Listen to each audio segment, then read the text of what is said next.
waxaan idin ballan qaadi doonaa hadduu ilaahay ma inaan idiin soo gudbin doono barnaamijyo aad idiin anfici doona waxaana ka mid ah oo ugu horeyn doona barnaamijkaas barnaamijyada ku saabsan sirdoonka ama wardoonka.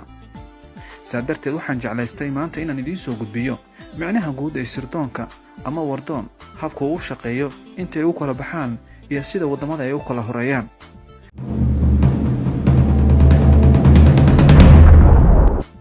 sirdoon waa howlgal ujeedadiisu tahay badbaado bulsho, waana laan ka mid ah laamaha dowladda, weliba halbowlo u ah xasilinta iyo amniga waddanka. dal quwad iyo awood leh haddaad dhayahato lugaha uu ku taagan yahay waxaa ka mid ah hay-adaha sirdoonka. wardoonka ama sirdoonka magaca way wadaagaan, balse way ku kala duwan yihiin shaqada iyo ujeedooyinka loo aasaasay. Mossad oo ah laanta sirdoonka ee ugu saraysa Israa'iil waxaa aasaasay ahdaaftana u dejiyay ra'iisul wasaarihii ugu horeeyay ee Israa'iil lana oran jiray David Penn. hadalkiisii waxaa ka mid ahaa: dalkan laga soo bilaabo abuuritaankiisa waxaa ku hareeraysan cadow. sirdoonku waa safka hore ee difaaca, waa inaan ogaanaa waxa ka socda hareerahayaga.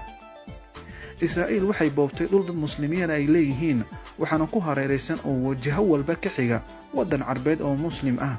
yuhuud iyo muslimiinna xajiin baa isku marsan. si ay u badbaadaan waxay xoojiyeen sirdoonka ilaa ay gaareen inay madaxweyne dhan oo waddan carbeed xukumo u noqdo basaas.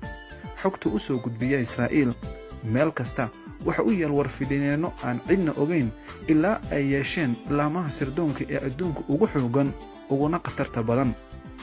howlgallada sirdoonka waa kuwa ugu khatarta badan dowladaha, sida magacaba ku tusinayo kuwa ka howlgala ama shaqada qaran isla wada baanis aqoon ama isfahansanayn, waxaana laga ilaaliyaa fudayd shaqo iyo dhacdhac. dowlad kasta waxay leedahay 2 ama 3 laamood oo sirdoonka iyo dabagalka u qaabilsan. tusaale, USA waxay leedahay CIA, FBI iyo NSA, waxaana ugu magac dheer CIA oo dibadda u qaabilsan, balse waxa ugu halista badan waa NSA. dabagalka bay aad uga dheeraysaa. waddanka Bakistan waxa uu leeyahay wakaalad dhisan oo sirdoonka u qaabilsan, waxayna ku jirtaa hay-adaha sirdoonka caalamka kuwooda ugu sareeya. laantaas waxa lagu magacaabaa ISI. ingiriisku waxa uu leeyahay MI6 iyo MI5 oo arrimaha sirdoonka u qaabilsan. midna waa dibadda oo waa MI6, tan kalena waa MI5 oo u qaabilsan gudaha.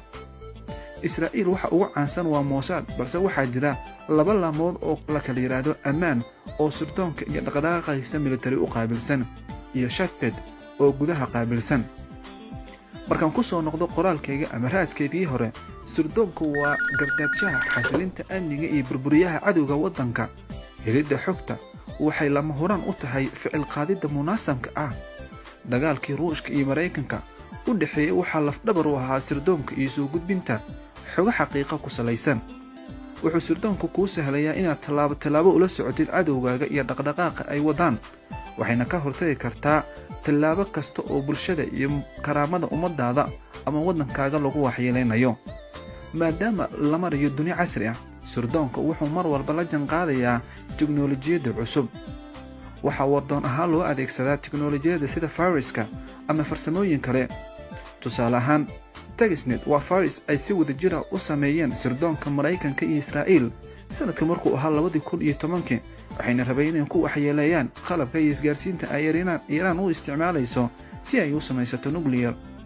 fayraskaas shaqadii loogu talagalay wuu qabtay, wuuna burburishay dhammaan mashiinadii shaqada waday, sida centrifugeski iyo xogtii muhiimka ahayd ee kaysanayd. madaxa sirdoon ee waddan kasta waa qarsooday, waxaana dhacdaa markii la doorto madaxa sirdoonka ugu sareeya wakaaladda sirdoonka xitaa magaciisa in la bedelo si aan cidna u aqoonsan. tusaale, Putin magac kale buu ku howlgali jiray markuu ahaa sargaalkii KGB, waa magacii sirdoonka Midowgii Sofiyeeti, haddana la dhaho FPS. Soomaaliya, nin kasta oo laga dhigo madaxa sirdoonka NISA, shakhsi kasta uu og yahay wuxuu ka qayb galaa xafladaha. waa nidaam cusub oo aan ku soo kordhinay dunidan caalamiga ah iyo cilmiga sirdoonka. qof sirdoonka ka tirsan ama ka tirsanaan jiray haddii uu ka baxo sharci ahaan waddanka kama bixi karo, haddii uu ka baxana shirqool military baa lagu qaarijin. balse Soomaaliya ama Soomaali ahaan sirdoon waddan kale baa madax sirdoon inoo noqda, dhaqdhaqaaqa waddanka xafiis kale baa laga dhagaysan. bal aan sidan isku dhaanno waad mahadsantihiin meel kastoo dunida joogtaan nabadgelyo korkiina ahaato nabadtiina nabad u kulantay iyo ammaan Allah